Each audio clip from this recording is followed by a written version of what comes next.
ഈ അഹാന കൃഷ്ണയുമായി ചുറ്റിപ്പറ്റി കഴിഞ്ഞ കുറച്ച് ദിവസങ്ങളായി എരിഞ്ഞുകൊണ്ടിരിക്കുന്ന ഒരു വിവാദം പലരും ശ്രദ്ധിച്ചിട്ടുണ്ടാകുമെന്ന് വിചാരിക്കുന്നു. സംഭവം മറ്റൊന്നുമല്ല, പുള്ളിക്കാരി മെയിൻ കഥാപാത്രമായിട്ടുള്ള നാൻസി റാണി എന്ന് പറയുന്ന സിനിമ റിലീസിന് ഒരുങ്ങുകയാണ്. അപ്പൊ അതിന്റെ ഭാഗമായി പ്രൊമോഷൻ പരിപാടികൾക്കും മറ്റും അഹാന പങ്കെടുക്കുന്നില്ല എന്നും പറഞ്ഞുകൊണ്ടാണ് അഹാനക്കെതിരെ ആ സിനിമയുടെ പ്രൊഡ്യൂസർ ആയിട്ടുള്ള നൈന രംഗത്ത് വന്നിട്ടുള്ളത്. ആക്ച്വലി നൈന എന്ന് പറയുന്നത് ഈ സിനിമയുടെ ഡയറക്ടർ ആയിട്ടുള്ള മനുവിന്റെ ഭാര്യയാണ്. മനു കുറച്ച് മാസങ്ങൾക്ക് മുമ്പ് മരിച്ചുപോയി.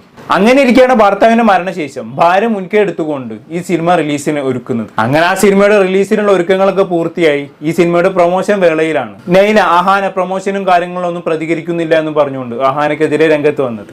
എന്തായാലും അഹാനെ കുറിച്ച് പുള്ളിക്കാരി പറഞ്ഞ സ്റ്റേറ്റ്മെന്റ് നമുക്കൊന്ന് കണ്ടു നോക്കാം. എന്നിട്ട് അഹാനക്ക് എന്താണ് ഇതുമായി ബന്ധപ്പെട്ട് പറയാനുള്ളതും കൂടി നമുക്ക് നോക്കേണ്ടതുണ്ട്. എന്തായാലും പുള്ളിക്കാരന്റെ സ്റ്റേറ്റ്മെന്റ് ഒന്ന് കണ്ടു നോക്കാം. റാണി എന്ന സിനിമ റിലീസ് ആകുമ്പോൾ അതിന്റെ പ്രൊമോഷൻ വരണം എന്നുള്ള എഗ്രിമെന്റ് ഒന്നും അഹാനായിട്ട് ഉണ്ടായിരുന്നില്ലേ എന്നുള്ള കാര്യമാണ് ഞാൻ ചോദിച്ചത്. നോർമലി നമ്മൾ എല്ലാവരും എഗ്രിമെന്റ്സും കാര്യങ്ങളും ചെയ്യുന്നതാണല്ലോ. തീർച്ചയായിട്ടും ഉണ്ടായിരുന്നിരിക്കാൻ. മേ ബി എന്താണ് റീസൺ എക്സാക്ട്ലി എനിക്കും അറിയത്തില്ല. ആഫ്റ്റർ ഓൾ 3 വർഷം കഴിയുമ്പോൾ സ്വാഭാവികമായിട്ടും ഒരു മാനുഷിക പരിഗണന എന്നുള്ളത് കൊണ്ട് തീർച്ചയായിട്ടും അവരതെല്ലാം മറന്ന് സഹകരിക്കേണ്ടതാണ്. എന്തുകൊണ്ട് എനിക്കറിയില്ല. മനു മൂവി ഡയറക്റ്റ് ചെയ്യുന്ന ടൈമിൽ ഞാൻ ചേട്ടനോട് ആരോടാ ചോദിച്ചാലും അറിയാം, ഞാൻ ആ സെറ്റിൽ ഒന്നും ഉണ്ടായിരുന്ന ഒരാളല്ല.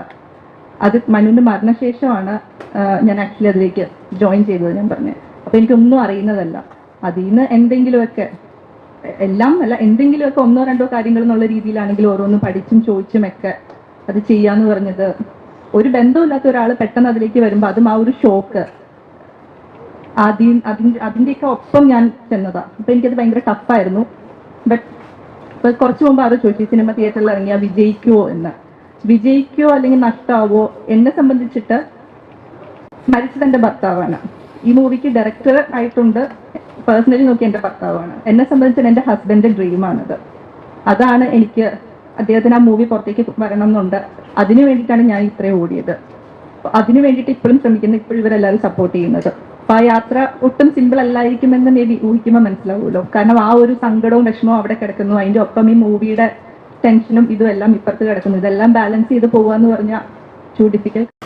അപ്പൊ ഇതാണ് പുള്ളിക്കാരെ അഹാനക്കെതിരെ ഉന്നയിച്ച സ്റ്റേറ്റ്മെന്റ് എന്ന് പറയുന്നത്. ഏകദേശം ഒരാഴ്ചയോളമായി ഇങ്ങനെ ഒരു ആരോപണം ഉന്നയിച്ചിട്ട്, പക്ഷെ ഇതുവരെ അഹാൻ ഒരു പ്രതികരണവും നൽകിയിട്ടില്ലായിരുന്നു. ഒരാഴ്ചയോളം മൗനത്തിലായിരുന്നു. എന്നിരുന്നാലും ഒരാഴ്ചത്തെ മൗനം വെടിഞ്ഞ് അഹാൻ ഇന്നലെ ഇതിനെതിരെ പ്രതികരണവുമായി രംഗത്ത് വന്നിരിക്കുകയാണ്. സുഹൃത്തുക്കളെ, ഒരു ഇൻസ്റ്റാഗ്രാം പോസ്റ്റുമായാണ് പ്രതികരിച്ചിട്ടുള്ളത്. നിങ്ങളോട് പറയുകയാണെങ്കിൽ 8-9 പേജോളം അടങ്ങിയ ഒരു പോസ്റ്റ് വെച്ചിട്ടാണ് പുള്ളിക്കാരന്റെ പ്രതികരണം, അതും ഇംഗ്ലീഷിൽ. നമ്മുടെ മലയാളികൾക്കിടയിലുള്ള ഒരു പ്രശ്നത്തിന് എന്ത് കണ്ടിട്ടാണ് ഈ ഇംഗ്ലീഷിൽ ഒരു പോസ്റ്റ് ചെയ്തിട്ട് എന്നുള്ള എനിക്കിപ്പോഴും പിടുത്തം കിട്ടിയിട്ടില്ല. മലയാളത്തിൽ എഴുതിയിട്ടാൽ മതി. എന്തായാലും ആ പോസ്റ്റ് ഞാൻ മലയാളത്തിൽ പറയാം, പോസ്റ്റ് ഞാൻ സൈഡിൽ കൊടുക്കുകയും ചെയ്യാം. അപ്പൊ അവിടെ അഹാന കൃഷ്ണ പറയുന്ന കാര്യങ്ങൾ ഇതൊക്കെയാണ്. നാൻസി റാണി എന്ന സിനിമയുടെ പ്രൊമോഷനിൽ ഞാൻ പങ്കെടുക്കാത്തതിനെ ചുറ്റിപ്പറ്റിയുള്ള വിവാദങ്ങൾ പരിഹരിക്കാൻ വേണ്ടിയാണ് ഈ പോസ്റ്റ്. ഒന്നാമത്, ഇത്രയും ദിവസം ഞാൻ എന്തുകൊണ്ട് മൗനം പാലിച്ചു എന്നതിനെ കുറിച്ച് സംസാരിക്കാൻ ഞാൻ ആഗ്രഹിക്കുന്നു. വളരെ ആത്മാർത്ഥമായി പറഞ്ഞാൽ അതിനെക്കുറിച്ച് സംസാരിക്കണോ അതോ എന്നിൽ തന്നെ അത് ഒതുക്കി നിർത്തണോ എന്ന് ചിന്തിക്കാൻ ഞാൻ ഇത്രയധികം ദിവസങ്ങൾ എടുത്തു. അതിനെക്കുറിച്ച് സംസാരിക്കുമ്പോൾ സ്വാഭാവികമായും 2023 അന്തരിച്ച സംവിധായകൻ മനു ജെയിംസിനെ കുറിച്ചും എനിക്കെതിരെ ആരോപണം ഉന്നയിച്ച അദ്ദേഹത്തിന്റെ ഭാര്യയായിട്ടുള്ള നൈന ജെയിംസിനെ കുറിച്ചും പറയേണ്ടി വരും.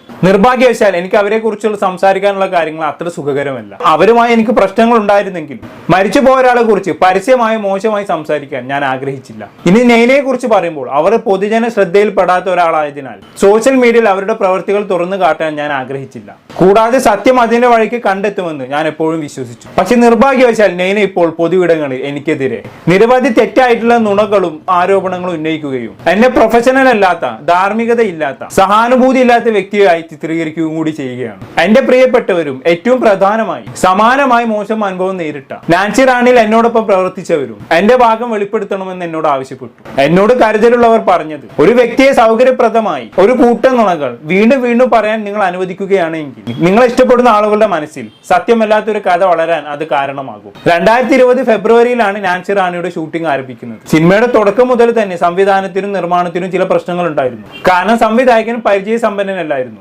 കൂടാതെ അദ്ദേഹം 2 വകുപ്പുകളും സ്വന്തമായി കൈകാര്യം ചെയ്യാൻ ആഗ്രഹിച്ചു. കുറച്ചും കൂടി അനുഭവ സമ്പത്തുള്ള അസോസിയേറ്റ് ഡയറക്ടറെയും പ്രൊഡക്ഷൻ കൺട്രോളറെയും നിയമിക്കണമെന്ന് ഞാൻ ഉൾപ്പെടെ പല ടെക്നീഷ്യന്മാരും മനുവിനോട് അഭ്യർത്ഥിച്ചെങ്കിലും എല്ലാം സ്വയം ചെയ്യണമെന്ന് ആഗ്രഹിച്ചതിനാൽ മനു അത് നിരസിച്ചു. അത്തരം പ്രശ്നങ്ങൾ ഉണ്ടായിരുന്നിട്ടും ഇതുവരെ ഞാൻ ചെയ്ത എല്ലാ ജോലികളെയും പോലെ തന്നെ വളരെ സ്നേഹത്തോടെയും പ്രതീക്ഷയോടെയും കൂടിയാണ് ഞാൻ ഈ പ്രൊജക്ടിനെ സമീപിച്ചത്. എനിക്ക് ലഭിച്ച എല്ലാ അവസരങ്ങളെയും ഞാൻ ബഹുമാനിക്കാറുണ്ട്.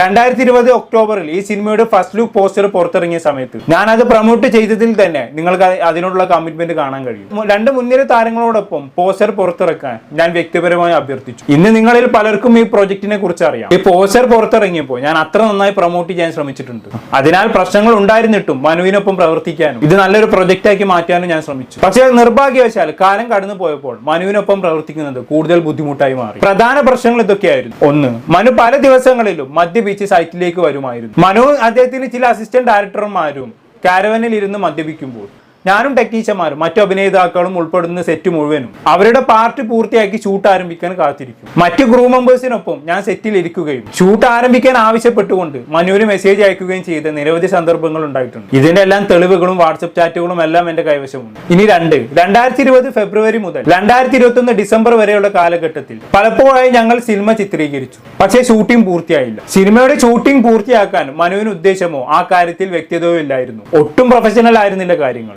അവർ ഇഷ്ടമുള്ളപ്പോൾ ഷൂട്ടിംഗ് ആരംഭിക്കുകയും നിർത്തുകയും ചെയ്യും. മറ്റ് അഭിനേതാക്കളും ടെക്നീഷ്യന്മാരും ഈ ഷെഡ്യൂളുകൾക്ക് അനുസരിച്ച് വന്നു പോകണം. സിനിമ എല്ലായ്പ്പോഴും ഒരു ഷെഡ്യൂളിനുള്ളിലാണ് പ്രവർത്തിക്കുന്നത്. രാവിലെ 6 മുതൽ വൈകുന്നേരം 6 വരെ, അല്ലെങ്കിൽ രാവിലെ 9 മുതൽ വൈകുന്നേരം 6 വരെ, അല്ലെങ്കിൽ രാവിലെ 9 മുതൽ രാത്രി 9 വരെ, അല്ലെങ്കിൽ ഉച്ചയ്ക്ക് 2 മുതൽ രാത്രി 2 വരെ. ഈ രീതിയിലൊക്കെ ആവും അത്.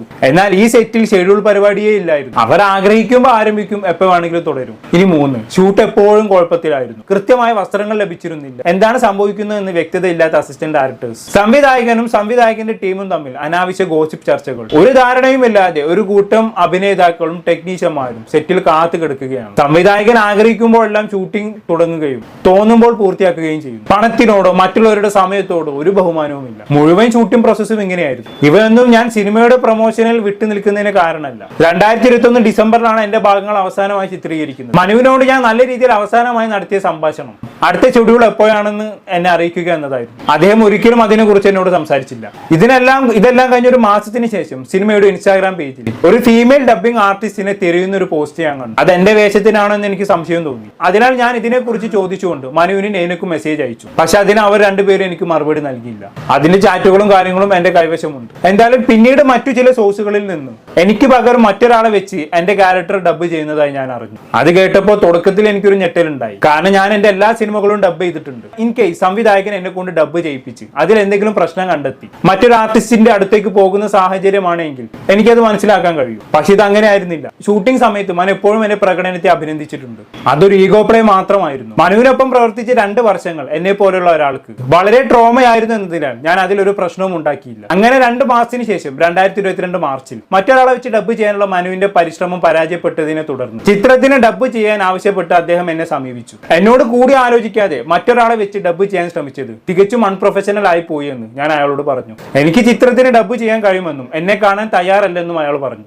ആദ്യം ഞങ്ങൾക്കിടയിൽ ഉയർന്ന പ്രധാന പ്രശ്നം ഇതായിരുന്നു. നെയ്നെ തന്റെ ഒരു അഭിമുഖത്തിൽ പറഞ്ഞതല്ല സത്യം. എന്റെ വേഷത്തിൽ മറ്റൊരാളെ വെച്ച് ഡബ്ബ് ചെയ്യാനുള്ള തീരുമാനം ഒരിക്കലും എന്നെ അറിയിച്ചിട്ടില്ല. അടുത്തിടെ ഈ സിനിമയിൽ പ്രവർത്തിച്ച ഒരാളിൽ നിന്ന് ഞാൻ കേട്ടത് എന്റെ വേഷത്തിന്റെ ഡബ്ബിംഗ് വളരെ വീടായി തോന്നുന്നു എന്നുള്ളതാണ്. കാരണം ഒട്ടും പ്രൊഫഷണൽ അല്ലാതെയാണ് അവരത് ചെയ്തത്. ഇനി ചില ക്രൂ മെമ്പേഴ്സിൽ നിന്ന് ഞാൻ കേട്ടത് മറ്റൊരാൾ എന്റെ വേഷത്തിൽ അഭിനയിച്ചുകൊണ്ട് ക്ലൈമാക്സിലെ ചില ഭാഗങ്ങളും സിനിമയിലെ മറ്റു ചില ഷോട്ടുകളും ചിത്രീകരിച്ചു എന്നാണ്. ഇത് യഥാർത്ഥത്തിൽ സംഭവിച്ചിട്ടുണ്ടോ ഇല്ലയോ എന്ന് എനിക്കറിയില്ല. പക്ഷെ ഒരു ഘട്ടത്തിന് ശേഷം അവരെന്നെ ഷൂട്ടിങ്ങിന് വിളിച്ചില്ല. സിനിമയുടെ ക്ലൈമാക്സിനായി ഞാൻ ഷൂട്ട് ചെയ്തിട്ടില്ല. അതിനാൽ എന്റെ സ്ഥാനത്ത് മറ്റാരെങ്കിലും അഭിനയിച്ചിട്ടുണ്ടോ എന്ന് എനിക്കറിയില്ല. പക്ഷെ അങ്ങനെ സംഭവിക്കാനുള്ള സാധ്യതയുണ്ട്. സിനിമ എത്ര കുഴപ്പമുള്ളതാണെങ്കിലും മറ്റൊരാളെ വെച്ച് ഡബ്ബ് ചെയ്തതും മറ്റൊരാളെ വെച്ച് ഷൂട്ട് ചെയ്തതും എന്റെ ജോലി നന്നായി ചെയ്തിട്ടുണ്ടെങ്കിൽ പോലും ഞാൻ ചെയ്ത ജോലിയെ നന്നായി അത് ടച്ച് ചെയ്യുന്നുണ്ട്. മാത്രമല്ല എന്റെ ജോലിക്ക് അത് യാതൊരു പരിഗണന പോലും ചെയ്യാതെ തീർത്തും ദുരുപയോഗം ചെയ്യുന്നതുമാണ്. എനിക്ക് കമ്മിറ്റഡ് ആയി ജോലി ചെയ്യാൻ അവസരം കിട്ടിയ ഒരു സിനിമയായിരുന്നില്ല അത്. എനിക്ക് ആത്മവിശ്വാസത്തോടു കൂടി വന്ന് സംസാരിക്കാൻ കഴിയുന്ന ഒരു സിനിമയുമല്ല. അതുവരെ മാന്യമായ ഒരു സ്ത്രീയാണെന്ന് ഞാൻ കരുതിയിരുന്ന മിസ് നൈന വളരെ അസ്വസ്ഥത ഉളവാക്കുന്ന ചില കാര്യങ്ങളുമായി മുന്നോട്ട് വന്നു. 2022 ഏപ്രിലിൽ നൈന എന്റെ അമ്മയെ വിളിച്ചു. സിനിമയ്ക്ക് വേണ്ടി ഞാൻ ഡബ്ബ് ചെയ്യേണ്ടി വരുമെന്ന് സംസാരിക്കാൻ തുടങ്ങി. അപ്പൊ എന്റെ അമ്മ അവരോട് ചോദിച്ചു, സിനിമയ്ക്ക് വേണ്ടി ഞാൻ ഡബ്ബ് ചെയ്യണമെന്ന്. പിന്നെ എന്തിനാണ് നിങ്ങൾ വേറെ ആളെ വെച്ച് ഡബ്ബ് ചെയ്യാൻ നോക്കിയത് എന്ന്. സംഭാഷണം തുടർന്നപ്പോൾ നെയ്ന ഞാൻ സൈറ്റിൽ പ്രൊഫഷണൽ അല്ലെന്ന് പറയാൻ തുടങ്ങി. അതിന് എന്റെ അമ്മ തൽക്ഷണം മറുപടിയും നൽകി. ഞാൻ വളരെ പ്രൊഫഷണൽ ആണെന്നും എന്നോടൊപ്പം പ്രവർത്തിച്ച ആർക്കും മറ്റൊരു അഭിപ്രായം ഉണ്ടാകില്ലെന്നും പറഞ്ഞു.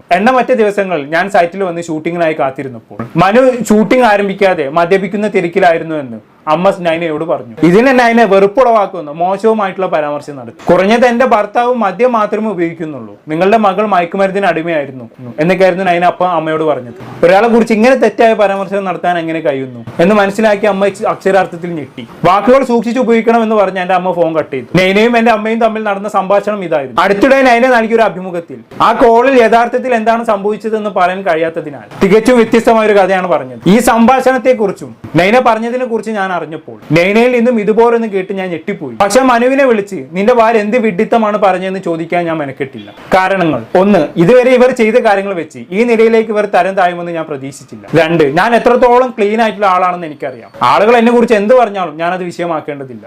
എന്തായാലും ഈ ദിവസങ്ങൾക്ക് ശേഷം മനുവിൽ നിന്നോ നൈനയിൽ നിന്നോ ഞാനൊന്നും കേട്ടിട്ടില്ല. നുണകൾ പറഞ്ഞ് ചുറ്റി നടന്ന് വേണ്ടാത്ത പ്രശ്നങ്ങൾ ഉണ്ടാക്കാതിരിക്കാനുള്ള ബോധം നൈനയ്ക്ക് ഉണ്ടാകുമെന്ന് ഞാൻ കരുതി. അടുത്ത 8-9 മാസം എനിക്ക് അവരുമായി യാതൊരു ബന്ധവുമില്ലായിരുന്നു. ആ സിനിമയ്ക്ക് എന്താണ് സംഭവിക്കുന്നതെന്ന് പോലും എനിക്കറിയില്ലായിരുന്നു. അങ്ങനെ 2022 ഡിസംബറിൽ ഒരു പരിപാടിയിൽ വെച്ച് മലയാളം ഇൻഡസ്ട്രിയിൽ നിന്നുള്ള ഒരു നടിയെ ഞാൻ കണ്ടുമുട്ടി. പിന്നീട് അവൾ എന്റെ സുഹൃത്തായി മാറി. എന്തായാലും എന്നോടൊപ്പം കുറച്ച് സമയം ചെലവഴിച്ചപ്പോൾ എന്നോടൊരു കാര്യം പറയാനുണ്ടെന്ന് അവൾ പറഞ്ഞു. മനു ജെയിംസും നൈനയും കുറച്ച് അസിസ്റ്റന്റ് ഡയറക്ടേഴ്സും മറ്റൊരു പ്രൊജക്റ്റുമായി ബന്ധപ്പെട്ട് കുറച്ച് മാസങ്ങൾക്ക് മുമ്പ് തന്നെ വന്ന് കണ്ടിരുന്നുവെന്നും ആ മീറ്റിംഗിനിടെ എവിടെയോ വെച്ച് നാൻസി റാണിയെ കുറിച്ചൊരു സംഭാഷണം വന്നപ്പോൾ മനു എന്നെ കുറിച്ച് മോശമായി സംസാരിച്ചതായി അവൾ പറഞ്ഞു. അഹാന വളരെ നല്ല നടിയായിരുന്നു, പക്ഷെ അവളുടെ പെരുമാറ്റം വളരെ മോശമായിരുന്നു. അവൾ പ്രൊഫഷണൽ അല്ലായിരുന്നു. എപ്പോഴും വൈകിയാണ് സൈറ്റിൽ വന്നിരുന്നത്. ഷൂട്ടിംഗ് ദിവസങ്ങളിൽ അവൾ കറങ്ങാൻ പോകുമായിരുന്നു. മയക്കുമരുന്നിന് അടിമയായിരുന്നതിനാൽ അവൾക്ക് ചില പ്രശ്നങ്ങളുണ്ട് എന്നാണ് മനു അവളോട് പറഞ്ഞത്.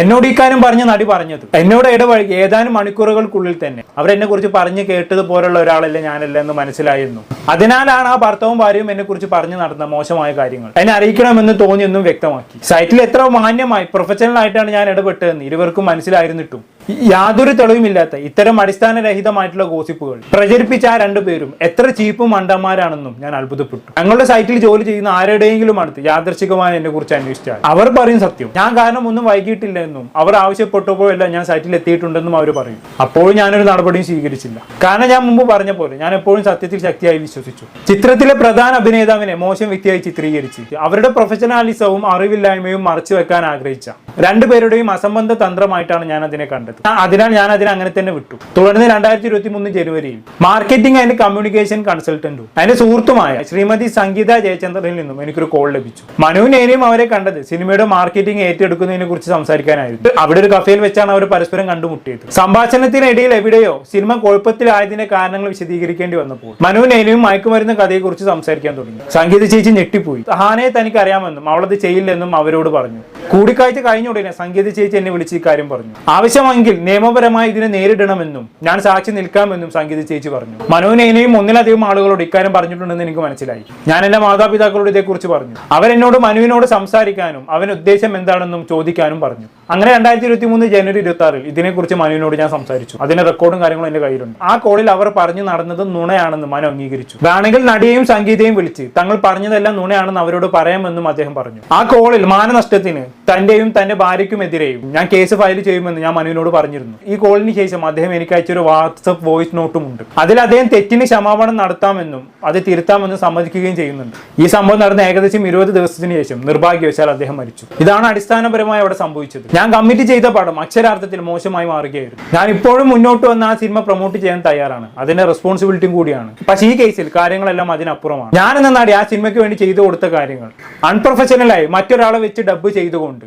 കോമാളി വൽക്കരിക്കുകയും ഞാൻ സിനിമയുടെ സ്ക്രിപ്റ്റ് കേട്ടപ്പോൾ അംഗീകരിക്കാത്ത ചില സീനുകളൊക്കെ അവർ ചിത്രീകരിക്കുകയും ചെയ്തു. അങ്ങനെ അവസാനം ഈ സിനിമയുടെ ഡയറക്ടറും അവരുടെ ഭാര്യയും എന്റെ കുടുംബത്തിന് പിന്നാലെ നടന്ന് എനിക്ക് ട്രോമകൾ സമ്മാനിച്ചുകൊണ്ടേയിരുന്നു. എന്നെ കുറിച്ച് നുണകൾ പറഞ്ഞു. ഞാൻ ഡ്രഗ് അഡിക്റ്റ് ആണെന്നൊക്കെ പറഞ്ഞു വരുത്തി. ഇനി നൈന പ്രസ് മീറ്റിൽ പറഞ്ഞ ചില സ്റ്റേറ്റ്മെന്റുകളിലേക്ക് വരാം. ഒന്നാമതായി നൈന പറഞ്ഞ കാര്യം അഹാനക്കും മനുവിനും ഇടയിൽ ചില പ്രശ്നങ്ങൾ ഉണ്ടായിരുന്നിരിക്കാം. എനിക്ക് അതിനെ കുറിച്ചൊന്നും അറിയത്തില്ല. എന്തായാലും 8 വർഷം കഴിഞ്ഞില്ലേ, അഹാനക്ക് അതെല്ലാം പുറത്തും ക്ഷമിച്ചുകൊണ്ട് പ്രൊമോഷന് വന്നിരുന്നൂടെ എന്ന നൈന പറഞ്ഞത്. അതിനുള്ള എന്റെ മറുപടി, എന്തെങ്കിലും പ്രശ്നമല്ല ഞങ്ങൾക്കിടയിൽ ഉണ്ടായിട്ടുള്ളത്. നിങ്ങൾക്കും നിങ്ങളുടെ ഭർത്താവിനുമെതിരെ കേസ് ഫയൽ ചെയ്യാൻ മാത്രമുള്ള പ്രശ്നം നടന്നിട്ടുണ്ട്. എന്നിട്ട് നിങ്ങളൊന്നും അറിയാത്ത പോലെ പബ്ലിക്കിൽ വന്നിരുന്ന് കളവ് പറയുന്നു. എനിക്കും ഇടയിൽ എന്താണ് സംഭവിച്ചതെന്ന് നിങ്ങൾക്ക് നല്ലോണം അറിയാം. കാരണം നിങ്ങളും അതിൽ ഈക്വലി ഇൻവോൾവഡ് ആണ്. എത്ര എളുപ്പത്തിലാണ് നിങ്ങളെല്ലാം മറന്നു പോലെ അഭിനയിക്കുന്നത്. എന്നെ കൊണ്ട് എന്തായാലും അങ്ങനെയൊന്നും സാധിക്കില്ല. നിങ്ങളോ നിങ്ങളുടെ വേണ്ടപ്പെട്ട സഹോദരങ്ങളോ ആണ് ഈ ഒരു സിറ്റുവേഷനിലൂടെ കടന്നു പോയതെങ്കിൽ നിങ്ങൾക്ക് അത് എളുപ്പത്തിൽ മറക്കാനും പൊറുക്കാനും പറ്റുമോ? ഇനി രണ്ടാമതായ ഇന്റർവ്യൂകളിൽ വന്നിരുന്ന നൈന പറഞ്ഞത് എനിക്ക് മാനുഷിക പരിഗണന ഇല്ല എന്ന്.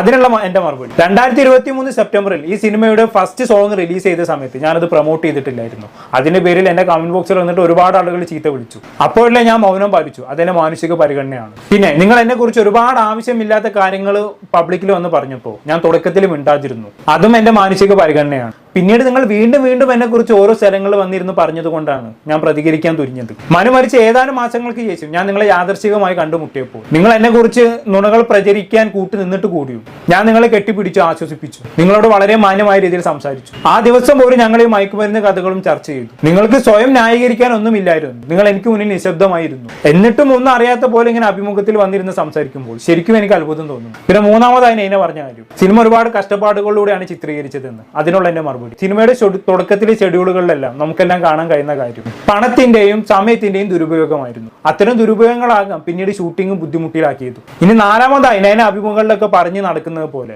പ്രൊമോഷൻ ചെയ്യാമെന്ന് നിയമപരമായി ഞാനൊരു കരാറിലും ഒപ്പിട്ടിട്ടില്ല. എനിക്ക് സിനിമക്ക് പണം ലഭിച്ചു, പറഞ്ഞതിൽ കൂടുതൽ ദിവസങ്ങൾ അവരെന്നെ ഷൂട്ടിങ്ങിന് വിളിക്കുമ്പോഴെല്ലാം ഞാൻ പോയിട്ടുമുണ്ട്. സാധാരണ എല്ലാ സിനിമകളിലും സംഭവിക്കുന്ന പോലെ അവരെന്നെ ഡബ് ചെയ്യാൻ വിളിച്ചിരുന്നെങ്കിൽ ഞാൻ പൂർണ്ണ ഹൃദയത്തോടെ സിനിമക്ക് ഡബ് ചെയ്യുമായിരുന്നു. ഈ പ്രശ്നങ്ങളൊന്നും സംഭവിച്ചിട്ടില്ലായിരുന്നെങ്കിൽ ഒരു കരാറ് പോലും ഇല്ലാതെ ഞാൻ ഈ സിനിമയെ പ്രൊമോട്ട് ചെയ്യുമായിരുന്നു. ഒരു പരിധിക്കപ്പുറം കാര്യങ്ങൾ കുഴപ്പത്തിലാക്കാൻ നിങ്ങൾ തീരുമാനിക്കുകയും പിന്നീട് ഒന്നും സംഭവിക്കാത്ത പോലെ നടിക്കുകയും മറ്റുള്ളവർ അങ്ങനെ ചെയ്യുമെന്ന് പ്രതീക്ഷിക്കുകയും ചെയ്താൽ അത് സാധ്യമാവണമെന്നില്ല. ഭർത്താവിന്റെ സ്വപ്നം സാക്ഷാത്കരിക്കാൻ ശ്രമിക്കുന്ന ഒരു ഭാര്യയുടെ ചിത്രം നൈന അവതരിപ്പിക്കുന്നത് കാണുമ്പോൾ ഒരുപക്ഷെ 2 വർഷം മുമ്പാണെങ്കിൽ എല്ലാ പ്രശ്നങ്ങളും ഉണ്ടായിരുന്നിട്ടും ഞാൻ നൈനയുടെ ലക്ഷ്യത്തിൽ വിശ്വസിക്കുമായിരുന്നു. എന്നാൽ 2023 ഡിസംബർ 5 ഞാനുമായി നൈന വാട്സപ്പിൽ അവസാനമായി സംസാരിച്ചതിന് ശേഷം നൈന അവസാനമായി എനിക്കൊരു സന്ദേശം അയച്ചു. ആ സന്ദേശത്തിന്റെ ചില ഭാഗങ്ങൾ വായിച്ചപ്പോൾ ഞാൻ ഞെട്ടിപ്പോയി. അതിനുശേഷം ഞാൻ നൈനയുമായി ഒരിക്കലും സംസാരിച്ചിട്ടില്ല. അവരന്ന് പറഞ്ഞത് ഞാനും മനുവും തമ്മിൽ ഇപ്പൊ നല്ല ടേംസിലല്ല എന്നും ആ റിലേഷൻഷിപ്പുമായി മുന്നോട്ട് പോകാൻ എനിക്ക് ഒരുപാട് ബുദ്ധിമുട്ടുകൾ ഉണ്ട് എന്നും പലപ്പോഴും അദ്ദേഹത്തിന് പല കാര്യത്തിനും സമാധാനം കിട്ടാൻ വേണ്ടി എനിക്ക് മൗനം പാലിക്കേണ്ടി വന്നിട്ടുണ്ട് എന്നും ഒക്കെയാണ്. ഈ സിനിമയുമായി മുന്നോട്ട് പോകാൻ വരെ എനിക്ക് ഒട്ടും താല്പര്യമില്ലായിരുന്നു എന്ന് അവർ അന്ന് പറഞ്ഞിട്ടുണ്ടായിരുന്നു. അതൊന്നും പബ്ലിക്കിൽ എടുത്തുള്ള ഞാൻ ആഗ്രഹിക്കുന്നില്ല. അതിന്റെ എല്ലാ പ്രൂഫും മെസ്സേജസും എന്റെ കയ്യിലുണ്ട്. പിന്നെ അവർക്കിടയിൽ എന്ത് സംഭവിച്ചെന്ന് തിരക്കേണ്ട ആവശ്യകത എനിക്കില്ല. പക്ഷെ അന്ന് അങ്ങനെ പറയുകയും പിന്നീട് ഇപ്പം പബ്ലിക്കിൽ വന്ന് മാറ്റി പറയുകയും ചെയ്യുന്ന ഇവരുടെ ഡബിൾ സ്റ്റാൻഡേർഡ് കാണുമ്പോൾ സിനിമ നല്ലവണ്ണം പ്രൊമോട്ട് ചെയ്യാനുള്ള ഒരു PR സ്ട്രാറ്റജി ആണെന്നാണ് എനിക്ക് തോന്നുന്നത്. സിനിമ റിലീസ് ചെയ്യാനും അത് പ്രൊമോട്ട് ചെയ്യാനും നിങ്ങൾ ആഗ്രഹിക്കുന്നുണ്ടെന്ന് എനിക്ക് മനസ്സിലായി. പക്ഷെ ആ പ്രോസസ്സിൽ നിങ്ങൾ കുറഞ്ഞത് എന്നെ അതിൽ നിന്ന് മാറ്റി നിർത്തണമായിരുന്നു. നിർഭാഗ്യവശാൽ നിങ്ങൾ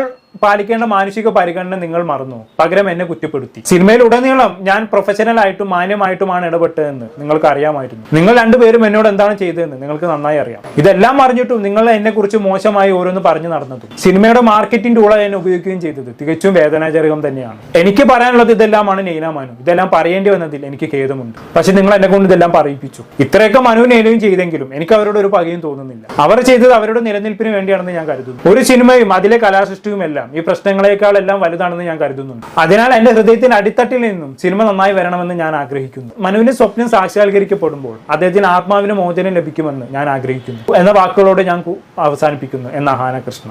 ഇത്രയുമാണ് അഹാനയുടെ മറുപടി. എന്താണെന്ന് കേട്ട് നിങ്ങൾക്ക് തോന്നുന്നത് താഴെ കമന്റ് ബോക്സിൽ രേഖപ്പെടുത്തുമല്ലോ. അടുത്തൊരു ടോപ്പിക്കുമായി